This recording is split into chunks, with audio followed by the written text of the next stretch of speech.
Hola a todos. Bienvenidos a uno de los primeros pasos para cambiar la historia. Historia que quisieron prostituir cambiando los nombres y ensuciando a los grandes héroes de esta patria.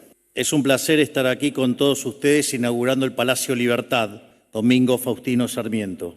Quizás para algunos sea solo un simple cambio de nombre, pero para nosotros es el inicio de una nueva etapa donde enaltecemos la figura de nuestros más grandes próceres y símbolos nacionales, para dejar atrás el culto a los políticos que arrastraron al país a la decadencia y a la humillación. Aprovechando la oportunidad, me gustaría conmemorar que hoy se cumplen 156 años de la asunción de Domingo Faustino Sarmiento como presidente de los argentinos. Su presidencia se encuadra dentro de las más importantes de nuestra historia, porque fue fundamental para la consolidación de nuestra nación. Sarmiento tomó un país con una tasa de analfabetismo del 90%, construyó 1.800 escuelas y cuadruplicó la población escolar, y producto de tanto de su propuesta educativa como del progreso económico que aquella generación liberal aseguró, algunas décadas después, la Argentina se convirtió en el primer pueblo de la historia humana en erradicar el analfabetismo. O sea, literalmente hicimos civilización de la barbarie.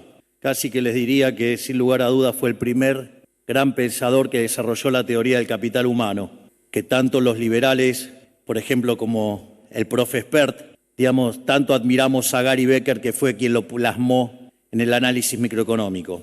Pero a pesar del importante rol que supo ocupar Sarmiento en nuestra historia, hoy quienes se atrevieron a cuestionarlos después de muerto, pretendiendo instalar un absurdo revisionismo histórico sobre su figura y sobre su presencia, rechazando su enorme legado, tal como quisieron hacerlo con Roca y muchos otros próceres de esa generación. Los mismos que llevaron a cabo el intento de demonización contra el padre del aula son los que ahora pretenden rasgarse las vestiduras por la educación y toman a los alumnos de rehenes en sus desesperados intentos por mantener sus privilegios. Y también estos mismos quienes promovieron el modelo cultural, social y económico que atrasó a la Argentina al desastre durante las últimas décadas. Solo para ponerlo en datos, para vean el desastre que han causado, contaminando el socialismo todo lo que tocan.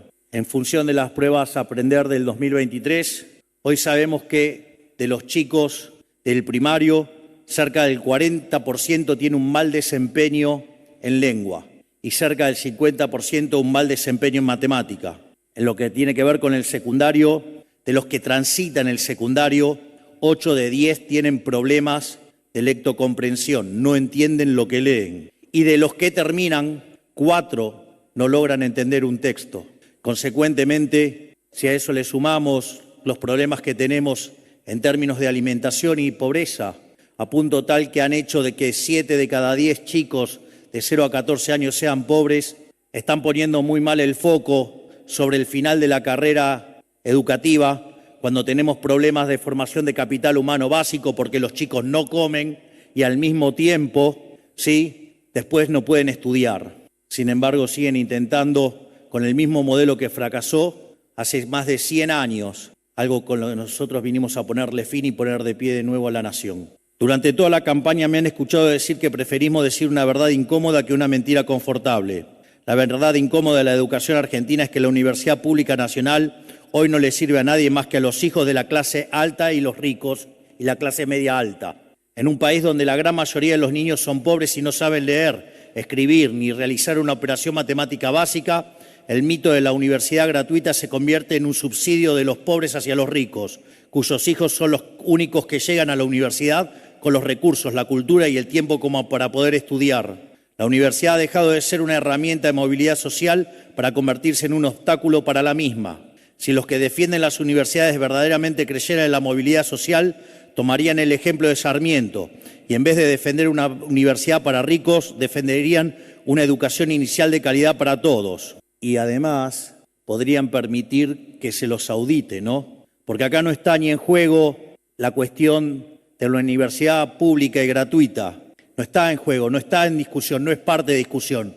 La parte de la discusión es que los recursos son escasos y bajo cualquier consigna siempre robar está mal. Queremos terminar con las filtraciones del dinero que entra en la universidad y lo que verdaderamente llega a los alumnos y lo que llega a los profesores, y no lo que se queda en el medio, por ejemplo, con autos caros de $90.000 y tremendos choferes que cobran 13 millones de pesos, ¿no?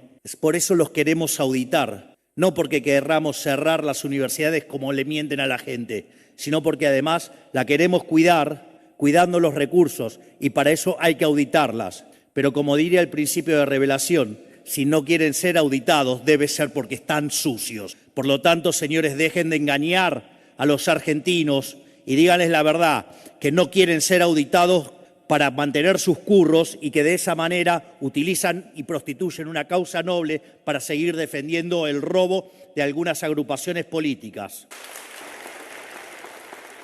Por lo tanto, cuando terminemos con estos ladrones, delincuentes y mentirosos, ahí vamos a estar nuevamente frente a la verdadera movilidad social ascendente. Pero la realidad es que no les interesa la movilidad social ni la educación. Les interesan solamente sus cajas para mantener sus privilegios mientras enarbolan banderas nobles que le permiten expiar sus culpas. Bueno, a nosotros sí nos interesa el progreso. De hecho, varias veces he mencionado que como economista yo he decidido especializarme sobre crecimiento económico. Digamos, el primer modelo formal, por decirlo de alguna manera, y testeado, digo al margen de que Adam Smith había desarrollado un modelo y distintos autores, pero quien lo plasma formalmente un modelo fue Robert Solow en el año 56 y lo testeó en el 57 y el modelo solamente explicaba el 15% de crecimiento. Entonces, desde la Universidad de Chicago, George Stigler, ¿sí?, que era el jefe del Departamento de Economía, le dijo: el problema es que el modelo no mapea porque omite el capital humano.